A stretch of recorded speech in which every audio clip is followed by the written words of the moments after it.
Bueno, aquí tenemos justamente la unidad número 2. Continuamos con modelos clásicos de regresión lineal, especificación y estimación, que corresponde a esta temática muy importante, y al respecto tomamos en cuenta justamente el tipo de análisis correspondiente. El documento correspondiente que se observa a continuación va a estar también en la misma plataforma. Muy bien, vamos iniciando justamente el objetivo de esta unidad. Los objetivos corresponden a un poco recordar y conceptualizar la introducción de técnicas de análisis que eran muy importantes y lo que hemos visto justamente en la unidad número 1. Vamos a concretizar de manera sintética para ver la ubicación correspondiente. Segundo, calculamos el modelo clásico de regresión lineal. Tomamos en cuenta justamente, vamos a tomar en cuenta algunas especificaciones y estimaciones que se van a mencionar justamente en las diapositivas correspondientes. Muy bien, a partir justamente del análisis en la parte introductoria, que corresponde justamente al análisis multivariante, surge justamente en los primeros años del siglo XX, durante el siglo, que corresponde justamente a tratar cómo varios matemáticos y estadísticos realizan justamente cierto tipo de estudio de la teoría matemática, que corresponde justamente como Carl Pearson, Spearman, que han tratado justamente de la variable correspondiente, Fred Scar también, que corresponde justamente a la cantidad misma, en los cuales van realizando cierto tipo de estudios correspondientes, como por ejemplo el estudio en las estaturas, ¿no? En las estaturas de los niños, es decir, de los niños de padres, ¿no? De padres altos y de padres bajos, como corresponde justamente a cierto tipo de estudio correspondiente. Francis Bacon corresponde justamente a cierto tipo de estudio en los cuales que contemplan algunos métodos econométricos, estadísticos, matemáticos, en los cuales el análisis multivariante es muy importante. Es así para que la ciencia misma toma en cuenta el estudio mismo de varias variables de modo simultáneo correspondiente. Se pueden utilizar algunas técnicas multivariantes, así como programas como el StatR, StatGraphic, SPS, entre otros paquetes estadísticos que ustedes vean convenientes. En definitiva, el desarrollo teórico surge justamente en el siglo XX y que toma en cuenta justamente técnicas de análisis multivariante que se han mencionado, y es muy importante recalcar que estos métodos comprenden un conjunto de técnicas correspondientes, ¿no? Como por ejemplo la forma de describirla de forma resumida, la información correspondiente en base a modelos, la agrupación de observaciones o variables de un conjunto de conjuntos homogéneos, explorar la existencia de asociaciones entre variables, ya sea explicar o probar comportamientos con relación a cierto tipo de variable, y el objetivo justamente de los métodos de dependencia e interdependencia, ¿no? Esa es la parte muy importante. Estos son los dos tipos de métodos muy importantes para el análisis mismo, y juega justamente un papel muy importante en la definición de estos métodos, justamente al dividirla entre, como por ejemplo los métodos de dependencia que suponen variables analizadas que están divididas justamente en dos grupos, variables en este caso dependientes y variables independientes. El objetivo del método de dependencia consiste en determinar si el conjunto de variables independientes afecta, incide en el conjunto de variables dependientes. Y es así que tomamos en cuenta también el modelo, en este caso a partir de los métodos de dependencia, ¿no? Aquí se tiene un cuadro en el cual se sintetizan las variables independientes, ya sean cuantitativas o cualitativas, de esta característica, si son variables dependientes, cuantitativas o cualitativas. En el caso, por ejemplo, de realizar un análisis mismo de variable independiente cuantitativa, ¿no? Y cuantitativa en realidad, realizamos regresión, ¿no? La regresión lineal, hacemos análisis factorial, confirmatorio, ecuaciones estructurales. En el caso de si tenemos variables independientes cualitativas y tenemos variable dependiente cuantitativa, realizamos una regresión dummy, el T de student, ¿no? La prueba T de student, el ANOVA, el MANOVA, que es justamente el análisis multivariada. Si tenemos una variable independiente o varias variables cuantitativas independientes con relación a la variable dependiente o dependientes cualitativas, realizamos un análisis discriminante con dos o más grupos. Se realiza el tipo de análisis discriminante también con respecto también a los métodos de Probit, Logit. Y si tenemos variables independientes cualitativas con relación a variables dependientes cualitativas, también se hace el análisis discriminante dummy y el análisis conjunto, ¿no? Conjoint. Por ejemplo, se menciona este cuadro para poder ejemplificar de manera muy concreta. Si tenemos cuantitativa, ¿no es cierto? Es decir, por ejemplo, tenemos variables independientes, peso, estatura, y ver justamente, ¿no?, la incidencia e influencia con respecto al índice de masa corporal, inteligencia, estatura, ¿no?, las variables cuantitativas, ¿no?, que son valores numéricos, métricas en realidad. Si es cuantitativa, cualitativa, como por ejemplo peso, estatura, son cuantitativas, ¿no?, de medición, pero con relación a variables dependientes, puede ser sexo, color de ojos, ¿no?, como variables cualitativas. Y estas obviamente las debemos de organizarlas, ¿no?, ordenarlas, por sobre todo, ¿no?, convertir justamente cualitativas a ordinales, que es muy importante para hacer el análisis estadístico con un software. Si tenemos la parte cualitativa o cualitativas cuantitativa, como por ejemplo puede ser las cualitativas grado de colesterol, sexo correspondiente, ¿no?, podemos mandarlos a ordinales con respecto a esas variables cualitativas en relación justamente a la variable cuantitativa índice de masa corporal, inteligencia o el coeficiente de inteligencia. La parte de ser cualitativa, como por ejemplo nivel de estudio, sexo con relación al color de piel, ¿no? Entonces son estos los análisis correspondientes que se van realizando, ¿no? En este primer caso, ¿no?, hacer cuantitativa, mayormente realizamos regresión, ¿no?, la regresión lineal o análisis factorial. En este otro caso, si es cuantitativa, cualitativa, corresponde a hacer un test, ¿no?, un T de student, puede ser una ANOVA, puede ser también un MANOVA correspondiente a las variables.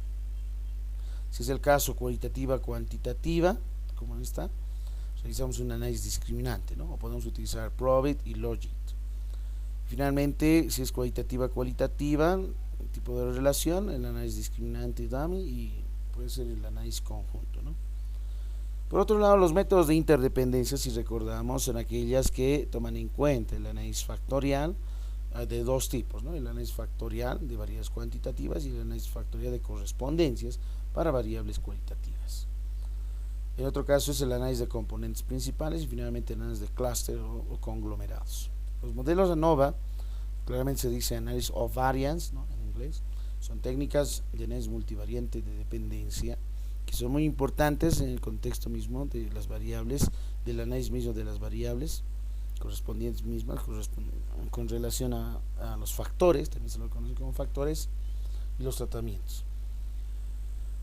Pueden realizarse justamente análisis discriminante y análisis de clúster o conglomerados, donde se pueden clasificar entre grupos o categorías, mientras que el tipo de análisis discriminante parte también, ¿no?, de grupos ya existentes que proporcionan cierto tipo medio, ¿no?, un medio para realizar futuras asignaciones de casos. El análisis de clúster o conglomerados no tienen preestablecidos los grupos en realidad, ¿no?, simplemente tienen un análisis de variables que determina agrupar por subgrupos, ¿no?, o conglomerados de los elementos de una determinada muestra. El análisis de varianza es muy importante, el tipo de modelo que hemos mencionado, porque obviamente es la generalización misma. Si recordamos muy bien, la T de students, aquí es justamente, ¿no?, que se hacen las comparaciones mismas entre dos muestras correspondientes, ¿sí? Y la ANOVA es más aún allá, no necesariamente dos, puede ser más de dos muestras para hacer las comparaciones correspondientes dentro y fuera de sus grupos correspondientes. Algunas características de la ANOVA es el criterio de número de factores, ¿no?, el muestreo efectuado en los niveles de factores, la parte de ser aleatoria, ¿no?, las muestras representativas de una determinada población. Corresponden, por ejemplo, según el número de factores, ¿no?, se llama ANOVA de un factor, ¿no?, se lo conoce ANOVA de un factor al número de factores que se vayan realizando el análisis de la variable, ¿no?, en una única variable independiente. En cambio, si el modelo consta más de un factor, se habla de modelo factorial o análisis de varianza factorial. También se le conoce también el tipo de segundo análisis, ¿no?, el análisis según el muestreo de niveles de factores, que corresponde a establecer niveles de factores, y esto depende normalmente del interés del investigador. Puede ser justamente, si fijamos únicamente aquellos niveles de factores que realmente interesan estudiar, estamos ante un modelo ANOVA de efectos fijos, también llamado modelo 1. Y si los niveles seleccionados aleatoriamente entre todos los posibles los resultados, se trata de un modelo ANOVA de efectos aleatorios, ¿no? Ese es el modelo número 2. Según el tipo de aleatorización, ¿no? Son equivalentes, cómo van a revisar las muestras independientes, las muestras relacionadas, si estas van a ser homogéneas, si son heterogéneas, tomados en cuenta desde cierto tipo de diseño equilibrado o balanceado, o bien no equilibrado o no balanceado en el caso contrario. Como hemos mencionado justamente, es bien importante. Es así que los factores tomados en cuenta, ¿no? Dos poblaciones tienen distinta media, pero la misma varianza, al combinarles tanto como la media de distribución con su varianza. Este razonamiento justamente parte, ¿no? Desde el punto del análisis de varianza. Y es bien importante concretizar, ¿no? Y analizar la relación que existe entre la media cuadrática intergrupos y la media cuadrática intragrupos, ¿no? Para esto es bien importante que deben verificarse necesariamente las siguientes condiciones: de independencia, que los individuos estudiados han de ser independientes entre sí; aleatoriedad, las muestras o grupos objeto de estudios deben ser obtenidos de forma aleatoria; normalidad, que las muestras o grupos analizados deben seguir una distribución normal, es bien importante; y la homocedasticidad debe ser de iguales varianzas, ¿no? en las muestras o grupos estudiados, bien importante esto. Estas son las condiciones bien importantes para poder realizar un cálculo de ANOVA. Bueno, aquí se va a observar un procedimiento que probablemente no lo han visto y la gran mayoría, me imagino, han podido desarrollar, han calculado el análisis, ¿no? El mismo, el correspondiente p-valor, nivel de significancia con respecto al f de Fisher, entre otros, ¿no? Probablemente utilizando el Excel, probablemente utilizando el SPS y entre otros procedimientos, o tal vez el Stata, ¿no? Pero aquí vamos a mostrar cómo es ese procedimiento de manera manual, de manera muy concreta, de que no solamente es la aplicación de un software, sino ver el tratamiento mismo, ¿no? Cómo el software estadístico realiza una ANOVA, cuál es ese procedimiento que obviamente todos los profesionales por lo menos deben tener mínimamente el conocimiento, ¿no? Cuál es esa característica de funcionalidad, cómo se calcula una ANOVA, realizando obviamente cálculos manuales y no necesariamente estar dependientes de un software determinado, ¿no? Entonces, bien importante también para tener en conocimiento, ¿no? En tener conocimiento. Obviamente los softwares nos sirven mucho para poder hacer el análisis, nos limitan los tiempos de estimación y entre otros. Pero no solamente la aplicación misma, sino ver de dónde surge, de dónde proviene este cálculo correspondiente. Bueno, aquí se ve de manera manual cómo calcular la ANOVA de un factor. Primero definimos, ¿sí? Los tamaños muestrales, denotemos Y a la variable dependiente, sea K el número de muestras o grupos correspondientes, N1, N sub 2, N sub K, los tamaños de cada una de las muestras. N es igual a la sumatoria de los N sub J, donde J varía de 1, límite inferior, hasta K, límite superior, y se lo va a conocer N como el tamaño muestral total. Y sub I J es el valor de la variable Y correspondiente a la observación iésima de la muestra Jésima. Olvidemos que J es aquel valor que varía de 1 hasta K y varía de 1 hasta N sub J, que N sub J es obviamente la cantidad de tamaños, ¿no? De las muestras. En esta tabla, como se puede observar, se tiene aquí muestras 1, 2, 3K, observaciones Y sub 1, Y 1, 2, etcétera, ¿no? Que puede observarse como una matriz, ¿no? N sub K por K. Y aquí tenemos las totalidades, que son las sumatorias correspondientes, las medias de cada una de las filas, Y sub I barra, y aquí tenemos Y barra, que es justamente el promedio total, ¿no? El promedio total a partir de la sumatoria total de sumas por filas sobre N. La aplicación de la ANOVA consiste primero, ¿no?, de un factor de las medias poblacionales, obviamente, ¿no? Que las medias poblacionales, al suponerse como hipótesis nula que las medios promedios son iguales, la hipótesis nula, supóngase como hipótesis alterna en otro caso, ¿no? Entonces, si se acepta la hipótesis nula, significará que los grupos no difieren en el valor medio de la variable dependiente y en consecuencia dicho valor medio se podrá considerar independiente del factor. Para contrastar dicha hipótesis introducimos algunos conceptos de media cuadrática, intergrupos o entre grupos, y la media cuadrática intragrupos o dentro de grupos, ¿no? Es MCI intra, MCE entre, ¿no? Entre grupos. Entonces, ¿esto qué es igual? Justamente la sumatoria del producto de las diferencias respecto al promedio total, ¿no? Elevadas al cuadrado por el tamaño mismo de la muestra. La media cuadrática intragrupos es la doble sumatoria de las diferencias de cada uno de los valores y y j de la matriz menos el promedio de fila sobre n menos k, ¿no? como denominador. Una vez definida estas medias cuadráticas, para determinar la función, en este caso la f de Fisher de k-1, ¿no? como numerador en de la tabla y n-k como denominador, es justamente este cociente, ¿no? Es la media de cuadrados, ¿no? Es la media cuadrática entre grupos dividido entre la media cuadrática intragrupos, ¿no? Dentro de los grupos, y se puede formalizar de esta forma para el cálculo f. Obviamente para el cálculo f en relación a esta fórmula y f de k-1 n-k, esto obviamente a partir de una tabla f de Fisher, como se ha podido observar también en la plataforma. Se encuentra, ¿no es cierto?, la tabla asignada, ¿sí? Como tal, como se puede mostrar en el curso. Por ejemplo, esta es la plataforma, aquí está dentro de las actividades, ahí está, se les ha insertado la tabla f de Fisher al 1%, obviamente tiene otros valores, ¿no? Y la tabla f de Fisher al 5%, ¿no? Bien importante tomar en cuenta esto para realizar, en este caso, la tarea número 2. Claramente ahí mencionan las indicaciones correspondientes. Muy bien, entonces ahí tenemos la estructura misma ya la definida. Supóngase que es cierta la hipótesis nula, el estadístico sigue una distribución f de Snedeker y con k-1 y n-k grados de libertad, ¿no?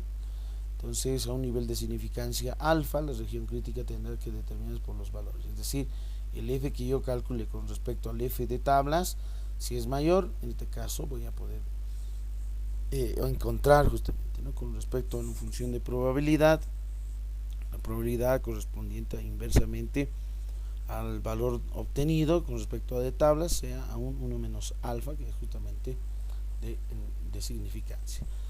Aquí se puede observar en imagen, estas son las y y j, estas son la y j sub barra, los promedios de cada una de las filas. Vamos con el ejemplo, manualmente. Determine, dice la NOVA, manualmente que los promedios son distintos, al menos de que una de las 4 empresas genere ingresos económicos, según la tabla siguiente. Aquí tenemos A, B, C, D empresas, 4 empresas. Se tienen los datos o los valores de los ingresos económicos de 670, 840, etcétera. Aquí tenemos una muestra de cuánto, tenemos una muestra pequeña de 5, aquí de 4, aquí de 6, porque hay 6 datos, aquí de 5. ¿Cuál es el valor de K? 1, 2, 3, 4. En realidad K toma el valor de 4, es decir, existe 4 empresas. Bueno, entonces en principio hay que definir, obviamente, ¿no?, las hipótesis. Que las medias, ¿no?, de esas 4 empresas, ¿no?, son iguales. La hipótesis nula. La hipótesis alterna será de que existe algún I y existe algún J subíndices que los promedios por al menos 2 sean distintos, ¿no?, o uno de ellos sea distinto a los demás, en realidad sean todos diferentes. Entonces, segundo, como podemos observar, acá son 4 empresas, acá vale el valor de 4. Supongamos que las muestras son independientes de poblaciones normales con varianzas, es decir, sigma iguales, ¿no?, y obviamente los promedios distintos. Tercero, identificamos el tamaño muestral. ¿Cómo determinamos el tamaño muestral? El tamaño muestral es n minúscula, que es justamente la sumatoria de los n sub j, es decir, n1, n2, n3, n4, ¿no? J desde el límite inferior 1 hasta 4. Sustituir en datos es sumar simplemente 5 más 4 más 6 más 5, eso es igual a 20, ¿no? Es el tamaño muestral total, n. Luego determinaron las medias promedios de cada columna, ¿no? ¿Sí? Los promedios de cada una de las columnas, ahí está. Por ejemplo, aquí el promedio de, cómo se ha determinado el promedio de y barra sub 1 y 760, ¿no? Con los valores de 670, 840, ¿no? Toditas sumadas divididos entre 5. Esta de la misma forma, divididos entre 4, ahí está 685, los promedios de cada una de las columnas. Luego, no olvidemos, obviamente, ¿no? Aquí está para recordarse la fórmula exacta, la sumatoria de cada una de las columnas y sub i j divididas entre n sub j correspondiente, ¿no? Ese es el promedio por columna. Después calculamos los productos de tamaños, ¿no? Por ejemplo, tengo el tamaño y tengo su promedio, multiplicamos 5 por 760, 3800, 4 por 685, 2740, etcétera, ¿no? Entonces, los productos, determinamos los productos. ¿Para qué? Para poder determinar el promedio total. Y barra es igual a la sumatoria nj por y barra sub j entre n, el tamaño total, ¿no? En este caso la fórmula corresponde a la sumatoria misma, es decir, nosotros lo que realizamos, como ya tenemos aquí el producto, 3.800 más 2.740 más 4.500 más 4.450, dividimos entre n, que es igual a 20, hacemos aritmética, 774.5 es el promedio total. Por otro lado, la media cuadrática intergrupos o entre grupos, MCE, hay que determinar primero esta sumatoria del numerador, luego divididos entre k menos 1. No olvidemos que k vale 4, porque hay 4, ¿no? 4 empresas, ¿no? 4 grupos en realidad, 4 muestras. Bien, hacemos algunas operaciones. Aquí, por ejemplo, es y barra sub 1 menos el promedio total, es decir, 760, ¿no? 760 menos y barra, pero y barra no olvidemos que es promedio total de 774.5. Hacemos la diferencia y obtenemos menos 14.5. En el otro será 685 menos 774.5, ahí obtenemos menos 89.5 y etcétera, los demás datos. Esas diferencias elevamos al cuadrado. Aquí, por ejemplo, menos 14.5 elevado al cuadrado es 210.25. Menos 89.5 al cuadrado es 8010.25. Menos 24.5 al cuadrado es 600.25. Y 115.5 al cuadrado será 3340.25. Los hemos elevado al cuadrado, seguidamente multiplicamos por el tamaño muestral, ¿no?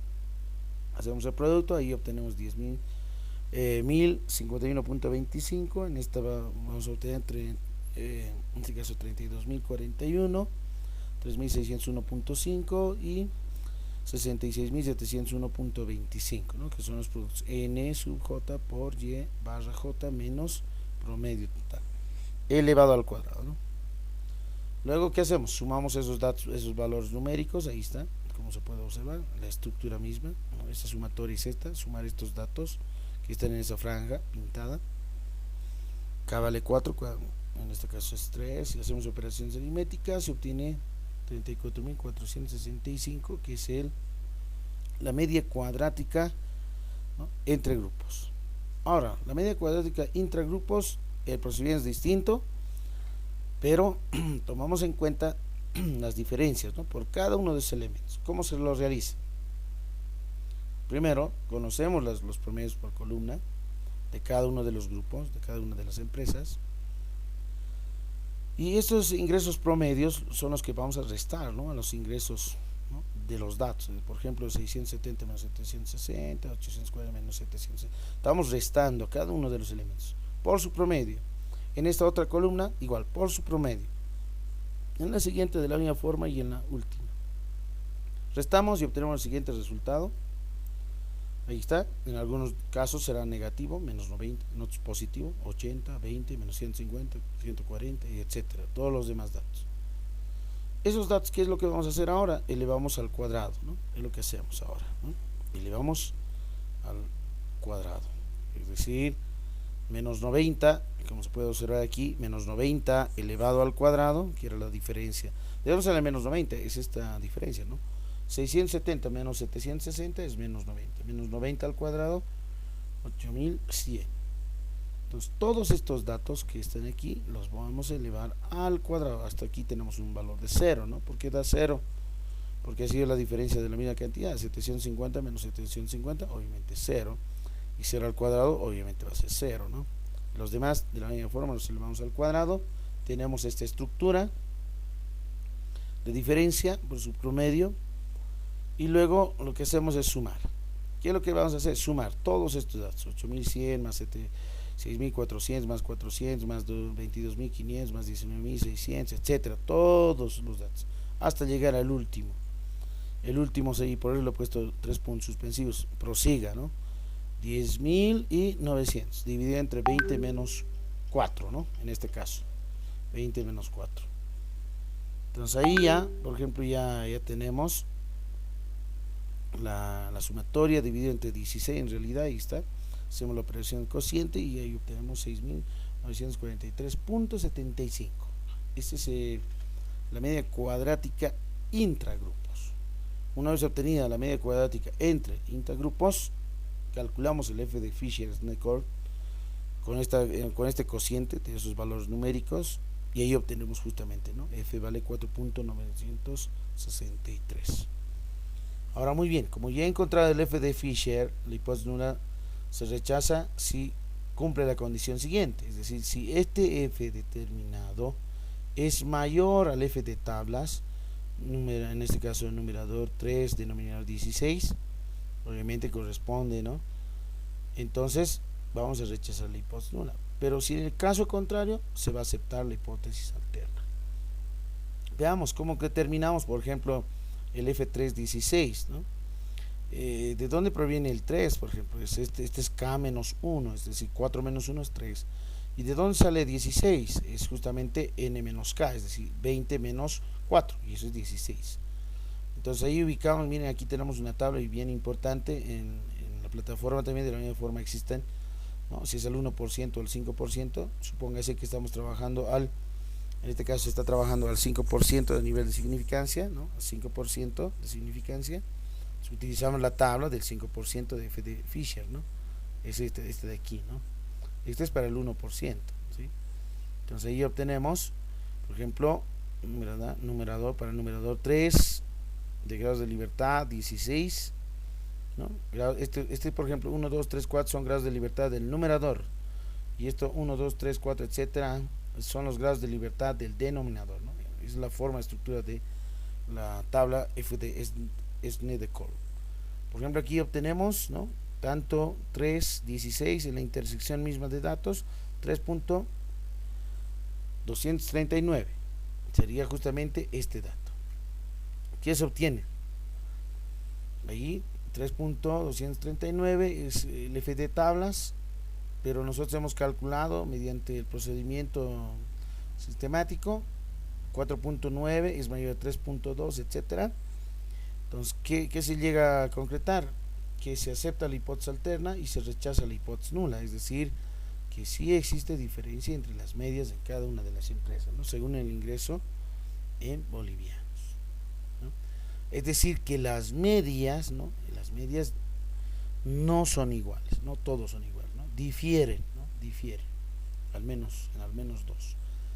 Ahora, el ANOVA de un factor con SPS es de manera muy sencilla, obviamente se tiene que tomar un documento en Excel, ¿sí?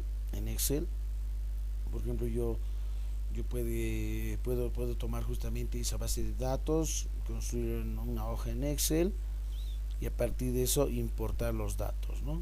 Como por ejemplo aquí tengo el SPS, miren aquí archivo, importar datos en Excel, obviamente tienes que tener tabulado en Excel, ¿no? Como por ejemplo, esta es mi hoja de resultados correspondiente justamente al SPS. Ahora vamos a archivo, importar datos en Excel, ¿no? Y ahí buscamos, por ejemplo, yo estoy en mi carpeta de la unidad número 2, ANOVA ejemplo, dice, ¿no? ANOVA ejemplo, hago un clic en abrir y esperamos un momento para que vaya reconociendo. Ahí está, empresa, ingreso, y hacemos un clic en aceptar. Ya tengo los datos en la columna empresa, ingresos económicos 1, 2, 3, 4, etcétera.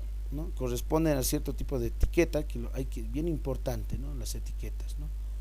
¿Qué valores asignados, ¿no? Entonces aquí hay que tomar valores de asignación, ¿no? Uno, ¿qué significa? Será de la empresa A. Dos, ¿qué significa? De la empresa B, ¿no? Por ejemplo, aquí voy a insertar uno. Aquí podemos insertar empresa A. Anotamos uno, llenamos y añadimos. El siguiente será 2, ¿no? Empresa. Listo, ¿no? No se olvide, es muy importante redactar también bien, ¿no? Empresa B. Añadimos 3, el valor de 3 es para la empresa C. Y 4 finalmente para la empresa D. Listo, hacemos un clic en aceptar. Ya me va a identificar en el sistema, a pesar de que obviamente mi vista de son valores numéricos. Ojo, que tienen que existir valores numéricos para poder realizar los cálculos de la nova. Muy bien, entonces ya tenemos ahí una base de datos, ya hemos cargado, ¿no? Tal como se muestra en esta unidad. Hemos importado, hemos seleccionado, ¿sí? Hemos aceptado y ahí obtenemos, ¿no? Aquí están solamente valores numéricos porque hay que etiquetar las variables, como yo lo hice hace instantes. Luego la variable, ¿no? Identificada, por ejemplo, empresa, ¿no? Ahí estamos, ¿no? Tal como se menciona, ¿no? Tal lo que hicimos, ¿no? En la vista de variables, obviamente, ¿no? Luego realizamos el análisis, comparar medias, vamos a la nova de un factor, seleccionamos la nova de un factor. Seguidamente de eso, por ejemplo, la variable dependiente, ¿no? La variable dependiente será ingresos, ¿no? Los que vamos a ir analizando con respecto al factor de las empresas, con relación al tipo de empresas. Y seleccionamos a partir de eso, ¿no? Algunos descriptivos, pruebas de homogeneidad de varianzas, ¿no? Gráfico de medias si se desea. Luego continuar y ahí obtenemos justamente, ¿no? Los, obviamente, ¿no? Aquí marcamos descriptivos de homogeneidad de varianzas, por ejemplo, ¿no? El estadístico f de ANOVA, un factor se basa en el cumplimiento de dos supuestos fundamentales, ¿no? De normalidad, ¿no? Y la homocedasticidad. Si es así, obtenemos el siguiente cuadro de resultados. Aquí están las medias correspondientes, la media total, y que hemos determinado, si recuerdan muy bien, 774.5, ¿no? Y estas medias internamente de cada una de las empresas. La prueba de homogeneidad de varianzas que menciona claramente, ¿no? El estadístico de Lebesgue nos permite contrastar la hipótesis de la igualdad de varianzas, ¿no? Para la igualdad de varianzas. Si el nivel de significación es menor o igual a 0,05, debemos rechazar la hipótesis de igualdad de varianzas. Pero en este caso no hay, no existe, ¿no? Por ejemplo, cada uno de los valores de nivel de significancia son mayores a 0,05. Entonces aceptamos la hipótesis de igualdad de varianzas, ¿no? En nuestro caso aceptamos la igualdad de varianzas que hemos supuesto a un principio. El siguiente paso nos lleva a la tabla de ANOVA, f de Fisher, nivel de significancia, y ver el nivel de significancia intraclases, ¿no? Si es menor o igual a 0,05, hay que rechazar la hipótesis de igualdad de medias, y si es mayor el nivel de significancia, aceptamos la igualdad de medias, ¿no? Es decir, no existen diferencias significativas en los grupos. Ejemplo, ahí está, este es el ANOVA, 0,013 es lo que se identifica, y como este dato es menor a 0,05, significa que rechazamos, ¿no? La igualdad de medias, es decir, rechazamos la hipótesis nula. Por lo tanto, aceptamos la hipótesis alterna, es decir, que existe algún promedio correspondiente que obviamente son distintos, diferentes, mínimamente, ¿no? Por lo menos dos. Para analizar qué medias son distintas, hay que utilizar el cuadro de post-hot, ¿no? Que muestra las comparaciones múltiples, ¿no? En este caso, una forma de hacerlo es plantear dos muestras independientes mediante la prueba T-Student. Puede utilizar pruebas post-hot también para análisis de varianzas, como la prueba de Schiffy. Schiffy es muy importante para el contraste de igualdad de medias, ¿no? Internas. Por ejemplo, en este caso, post-hot correspondiente a este va a ser el resultado, ¿no? Análisis, comparación de medias, ANOVA de un factor, como se mencionaba, dependiente, el factor correspondiente, empresa, y esta parte es muy importante, el post-hot de Schiffy. Algunos utilizan el de Takei, ¿no? otros el Benforoni, puede ser, pero el que nos interesa más es el Schiff, ¿no? A un nivel de 0,05. Si es un nivel de 0,01 cambia también, ¿no es cierto? Entonces hay que tomar en cuenta muy bien esta parte. Ya clic en aceptar y obviamente ahí obtenemos, ¿no?, el post-hot de comparaciones múltiples de la empresa A a la empresa B, C, D, ¿no?, con respecto al nivel de significancia. Estos son muy altos, 0,05, de B a C y a D de la misma forma, ¿no? Tenemos, miren, la única es aquí en la D, justamente, ¿no? 0,018, que es menor, es la única, ¿no?, que es menor a 0,05 de nivel de significancia. Entonces ahí, por ejemplo, es comparaciones correspondientes, ¿no? La distancia media es significativa en el nivel de 0,05, ¿sí? Como se puede observar, el nivel de significancia de los grupos cuyas medias difieren de forma significativa al nivel son representadas, ¿no?, y que representan diferencias estadísticamente significativas entre sí. El cuadro F de la tabla de análisis de varianza es no significativa cuando justamente el factor no influye, ¿no?, en la variable dependiente. Se lo va a decir y se lo va a denotar de esa forma. Sí, pero ¿qué tal si F es significativo? Solo puede concluir que por lo menos dos niveles de factor producen distintos efectos correspondientes. Para se utiliza el subconjunto de homogéneos de cada uno de los ingresos correspondientes, ¿no? Como tenemos justamente al hacer un post-hot, generamos de manera automática el subconjunto homogéneo, ¿no? Aquí tenemos esta columna, ¿no?, de las empresas, ¿no?, y estas que tienen diferencia significativa, ¿no?, sobre todo la empresa D, ¿no?, a diferencia de la empresa B. Entonces ahí obtenemos justamente de que se verifican justamente, ¿no?, que la empresa D tiene diferencias significativas a las otras tres empresas. Pero antes de contrastar probablemente, ¿no?, de esta hipótesis, este ANOVA de un factor, se ha supuesto, ¿no?, que tiene una normalidad y la homocedasticidad, ¿no?, entre otros dos supuestos de independencia y de aleatoriedad. Entonces, la normalidad, esta se puede estudiar a través también, ¿no?, del test de Shapiro-Wills, dado que el tamaño de muestra sea inferior a 50. En este caso, en el SPS vamos a la parte de análisis estadísticos descriptivos, explorar, ¿no?, y ahí anotamos la variable dependiente, por ejemplo, puede ser en este caso de campaña de publicidad. Para nuestras situaciones, por ejemplo, ingresos, ¿no?, ingresos, nuestra variable es ingresos, ¿no?, en realidad, y el factor para nosotros corresponde ser justamente empresas, ¿no?, la empresa correspondiente, ¿sí?, de qué empresa corresponde cierto tipo de ingresos. Entonces, por ejemplo, ahí tenemos, elegimos analizar estadísticos descriptivos, vamos a explorar, punto número 3, se obtiene esta, nuevamente selecciona la variable dependiente, ingresos, la variable lista de factores, empresa, vamos a gráficos, dentro de gráficos, hacemos clic en gráfico de normalidad con pruebas, hacemos el siguiente mismo, continuar y aceptar, resulta el siguiente cuadro correspondiente, y aquí nos sale la prueba de normalidad, que está Shapiro-Wills, que es un buen medidor correspondiente, como también de Kolmogorov-Smirnov, sus niveles de significancia correspondientes, y en estas otras, ¿no?, contraste de la hipótesis nula plantea, ¿no?, y como se puede observar, ¿no?, los valores de 0.800, 0.760, 0.614, 0.622, que son, ¿no?, son los p-valores, ¿no?, son los p-valores que son mayores, obviamente, a 0.5, ¿no?, que es el nivel de significación con el que se está trabajando, ¿no?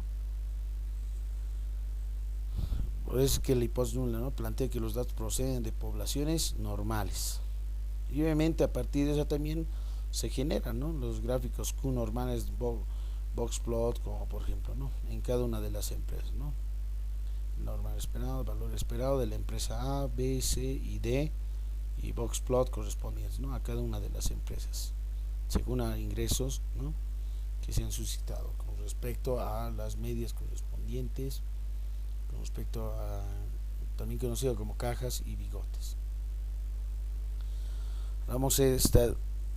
La homocedasticidad en este caso, para poder hacer ese tipo de análisis, a diferencia de la normalidad del anterior, ¿no?, aplicamos el test, ¿no?, la prueba Lebesgue, que establece como hipótesis nula la igualdad de varianzas, ¿no? Se supone que vamos a decir, las varianzas son iguales, ¿no? En las distintas poblaciones. Para eso hay que ir a analizar estadísticas descriptivas y explorar de la misma forma, ¿no? En gráficos, y ahí hacemos ya no en clic en normalidad, sino hacemos en estimación de potencia, hacemos un clic en continuar, ¿no? Y aceptar, y obtenemos ahí justamente la prueba de homogeneidad de varianzas. Este es el estadístico de Lebesgue, nivel de significancia correspondiente, ¿no? La prueba de homogeneidad de varianzas arroja P valores mayores que el nivel de significancia de 0.05, ¿no? Lo que lleva a aceptar la hipótesis nula y por tanto la igualdad de varianzas. Generalmente se suele utilizar pruebas basándose en medias, ¿no? Una vez comprobadas las hipótesis necesarias para llevar a cabo la ANOVA, ¿no? Es decir, antes de hacer la ANOVA es necesario también hacer estas pruebas, ¿no? Pero muchas veces lo realizamos de manera muy directa, a eso me refiero, ¿no? Algunos lo realizan de manera muy mecánica, se podría decir, hacen el análisis ANOVA y listo, ¿no? Pero sin haber analizado, por ejemplo, su homocedasticidad, la normalidad, ¿no? Entre otros. Entonces, bien importante esta parte. Ya luego también ya se calcula, una vez que ya se tiene ya los supuestos verificados, ¿no? Porque hay que comprobar, muchas veces no los verificamos, entonces hay que comprobarlos con esos test, ¿no? De las que se han mencionado correspondientemente, ¿no? La homocedasticidad con Lebesgue y el de la normalidad con Shapiro-Wills o Kolmogorov-Smirnov, las que nos van a servir mucho para el cierto tipo de análisis. Y entonces esos son algunos elementos muy importantes previos a hacer una norma. ¿Qué es el análisis factorial, de varianza factorial? Aquí permite estudiar la influencia de dos o más factores de la variable dependiente. Experimentos factoriales. La existencia de interacción indica justamente factores sobre la variable respuesta, ¿no? De un total correspondiente. La hipótesis número referida a un factor individual afirma que las medias poblaciones definidas por los niveles de un factor son iguales. La referida al efecto de interacción de factores afirma que tal efecto fuese nulo. Entonces, para contrastar una de estas hipótesis de la ANOVA factorial, se sirve de estadísticos basados de la lógica expuesta en el ANOVA de un factor, que siguen justamente con distribuciones de probabilidad f de Snedeker. En una ANOVA factorial se trabaja con tantas poblaciones que se suponen obviamente normales y homocedásticas, ¿no? Con combinaciones que hay en todos los niveles de factores involucrados. Por ejemplo, se tiene una subdelegación, ¿no? En una subdelegación del Ministerio de Educación está interesada en estudiar la cantidad anual pagada en bolivianos, ¿no? Por los padres de estudiantes de la enseñanza primaria en colegios privados, ¿no? Para realizar estudios se clasifican en colegios privados de territorio por bloques, según la localización geográfica, según el número de estudiantes por aula que los colegios afirman tener. Como por ejemplo, aquí tenemos el cuadro correspondiente: zona norte, zona centro, zona sur, estudiantes menos de 25 estudiantes por aula, más de 25, ¿no? 25 o más estudiantes por aula, que son los valores numéricos. Entonces, suponiendo que se verifican las hipótesis de normalidad, independencia, homocedasticidad, se desea saber si los colegios privados, ¿no? Si los colegios privados pertenecientes a esta subdelegación presentan diferencias, es decir, si hay diferencias significativas, ¿no? En las cantidades cobradas por los estudiantes de primaria, es decir, los valores numéricos, ¿no? ¿Sí? Cantidad anual en cientos de bolivianos. Entonces, ¿cómo lo hacemos? Según la localización y número de estudiantes por aula.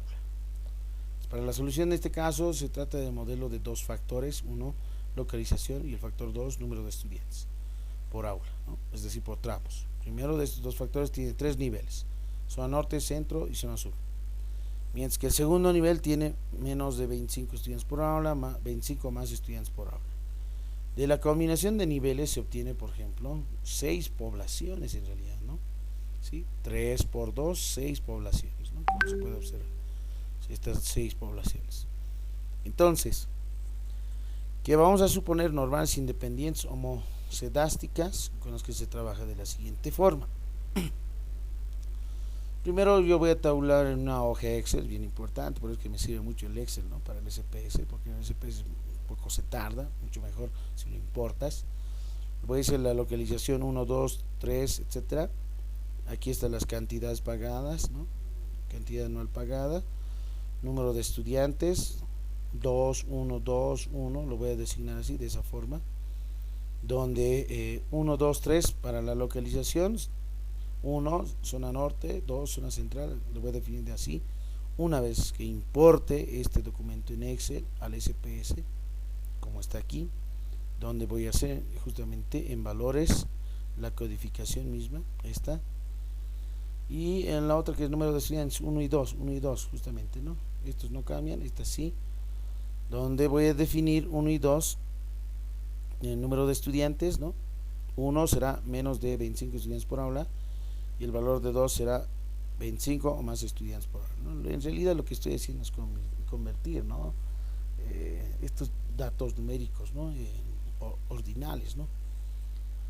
Entonces ahí ya se tiene ya definidos los valores, el número de estudiantes correspondientes. Después de llevar a cabo la nueva factorial con SPS, se utilizarán las especificaciones del procedimiento univariante. ¿Cuáles son estas? Primero, vamos a analizar modelo lineal general univariado. Hacemos un clic en univariado y obtenemos justamente primero la variable dependiente, cantidad anual, insertamos ahí. Número 2, estas dos variables, factores fijos, localización, número de estudiantes, lo que se quiere justamente analizar. Hacemos un clic en aceptar y obtenemos este resultado correspondiente, ¿no? Que son factores intersujetos, ¿no? La tabla ofrece datos generales del programa, ¿no? Nombre de las variables correspondientes, ¿no? Factores independientes, localización, número de estudiantes, 1, 2, 3, por ejemplo, zona norte, zona central, zona sur, 1, 2, ¿no? Menos de 25, más de 25, y la cantidad, ¿no? Aquí tenemos, por ejemplo, de la zona norte, ¿no? 6, de la zona central 6, de la zona sur 6, número de estudiantes, menos de 25 son 9, y más de 25 estudiantes por aula son 9, ¿no? La tabla de resumen de nuevo contiene información similar a la proporcionada, ¿no? El modelo de un factor, las fuentes de verificación y la etiqueta misma, ¿no? La suma de cuadrados de grados de libertad, las medias cuadráticas, los estadísticos de prueba y los p-valores asociados de cada uno de estas estadísticas permiten finalmente obtener la conclusión que lleva a cabo. En el siguiente cuadro correspondiente, prueba de efectos intersujetos, la variable dependiente con respecto a la cantidad anual pagada en bolivianos, ¿no? Aquí, por ejemplo, este cuadro es muy importante. ¿Qué es lo que menciona? En la fila correspondiente, ¿no? En esta fila correspondiente de número de estudiantes y localización en estas dos, podemos observar, ¿no? Podemos observar efectos individuales de los dos factores incluidos, ¿no? Número de estudiantes por aula, ¿sí? Número de estudiantes por aula y zona en que se encuentra el colegio. Los p-valores, por ejemplo, indican, ¿no? Mientras los grupos definidos de la variable número de estudiantes pagan cantidades medias, ¿no? Diferentes. Por ejemplo, aquí tenemos 0,03, es menor al nivel de significancia 0,05. ¿Eso qué significa? Que el número de estudiantes, ¿no? Nos lleva a rechazar la hipótesis nula de igualdad de medias. Las cantidades medias pagadas entonces en los grupos definidos de la variable localización no parecen diferir. Por ejemplo, aquí localización, nivel de significancia 0,696 es mayor a 0,5, por lo que se acepta la hipótesis nula de la igualdad de medias, ¿no? En esos dos factores correspondientes. Y en la siguiente fila, ¿no? La siguiente fila, que es localización por número de estudiantes, ¿no? Es esta de aquí, localización por número de estudiantes, antes de número de estudiantes y localización, ¿no? Este producto es 0,532. ¿Eso qué significa? Contiene información en efecto en realidad, ¿no? Entre ambas variables, ¿no? El producto de variables. El estadístico FE, justamente, ahí está el estadístico F, 0,666, ¿no? Tiene asociado un nivel crítico de 0,532 y este es mayor a 0,05, ¿no? 5%. Lo que indica que el efecto de la interacción, ¿no? No es significativo, ¿no? La interacción entre estos justamente no es tan significativa. Finalmente es bien importante el último cuadro que denota el R cuadrado, este que está remarcado aquí, que es el coeficiente de determinación, y tenemos el ajustado, ¿no? Ahí menciona claramente el R cuadrado es 0.566. Este coeficiente menciona, ¿no? Y se obtiene dividiendo la suma de cuadrados del modelo corregido. Total corregida indica tres efectos incluidos en el modelo, ¿no? ¿Qué significa? Que tanto el número de estudiantes, localización y su interacción, la interacción que es el producto de localización por número de estudiantes, son capaces de predecir, ¿no?, el 56.6%, ¿no?, de la cantidad anual pagada en bolivianos, ¿no? Entonces esos dos factores pueden predecir, ¿no?, a un 56.6%, es decir, más del 50% en realidad. Esa es justamente la prueba correspondiente, ¿no?, de efectos intersujetos con respecto a la variable dependiente. Bien, luego se habla del modelo económico y modelo econométrico. Por definición, en econometría en el sentido estricto significa medida de la economía. La econometría se ocupa de formular, cuantificar y valores, justamente, ¿no?, los valores de relaciones entre variables económicas. Toma en cuenta algunas materias como la teoría económica, la estadística y las matemáticas. La econometría se ocupa del estudio de estructuras, ¿no?, que permiten caracterizar, como por ejemplo aquí tenemos algunas variables, ¿no es cierto?, x1, x2, x sub k, causas, ¿no?, y tenemos la variable y, el efecto correspondiente. La teoría económica se ocupa del análisis de la economía. Como consecuencia del mismo, formula relaciones existentes entre las variables económicas del objeto de estudio. Sin embargo, la teoría económica no se ocupa de cuantificar. Este es un cometido específico de la econometría, ¿no?, que tiene como objetivo cuantificar relaciones entre las variables. El modelo econométrico, en realidad, lo definimos, primer punto, un modelo es una representación simplificada de la realidad que debe ser plausible y manejable. Tener en cuenta también como objetivo que el modelo econométrico es un modelo que incluye especificaciones necesarias para tratar y reflejar relaciones empíricas en el ámbito de la economía. Las matemáticas justamente nos servirán para describir términos de ecuaciones, teorías económicas del estudio.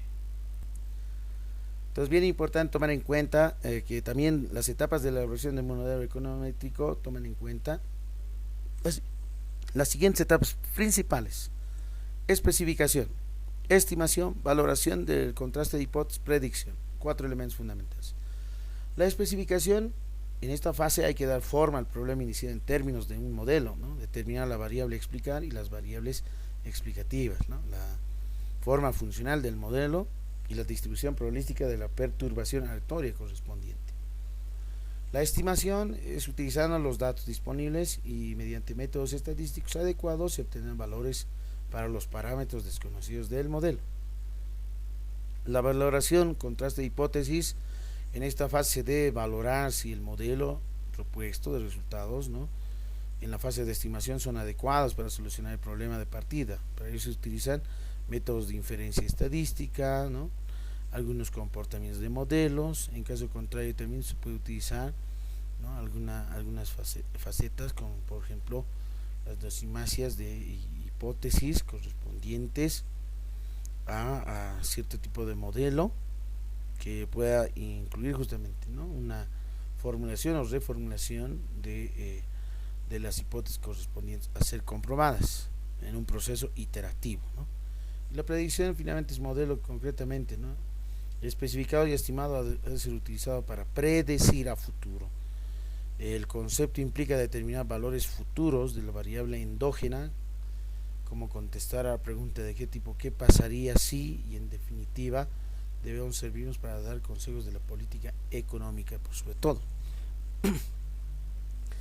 El enfoque econométrico toma en cuenta, por lo tanto, ¿no?, lo que se ha mencionado desde la teoría de los hechos y los métodos estadísticos. A partir de los hechos, la información muestra el tratamiento de información. A partir de la teoría, el modelo económico, el modelo econométrico. Y a partir de modelos estadísticos, métodos, estadísticos y métodos econométricos para la especificación, estimación, contraste y aplicación. Finalmente la predicción correspondiente, o bien en otro caso evaluaciones o el análisis estructural correspondiente, que también se menciona. Entonces, el modelo de regresión lineal de especificaciones, ¿no?, simple y múltiple corresponde justamente a la fase de definir misma en las variables explicativas X, ¿no? Por ejemplo, aquí tenemos una ecuación de regresión donde los coeficientes son beta sub i, ¿no?, y X sub i, justamente las variables, en este caso independientes, y la variable correspondiente. Cada uno de estos factores corresponde justamente, ¿no?, a variables explicativas del modelo hasta un valor K. La distinción entre el modelo de regresión simple y el modelo múltiple hace diferencia el número de variables explicativas, bien importante. Presenta un modelo, como por ejemplo, este es un caso particular de la regresión lineal simple, ¿no?, porque se contiene justamente los valores dos en este caso, dos coeficientes, beta 1, beta sub 2, X sub, y en este caso, en caso particular nada más, ¿no?, para K igual a 2 en este caso, ¿no? Es un caso bien particular de esta propiedad generalizada de modelo, ¿no?, de modelo de regresión múltiple. Bueno, vamos a continuar en la siguiente. Hasta ahí concreta justamente esta unidad correspondiente y esperemos que les haya servido mucho la parte de la explicación. Bueno, nos vemos hasta el próximo video de explicación, próxima unidad.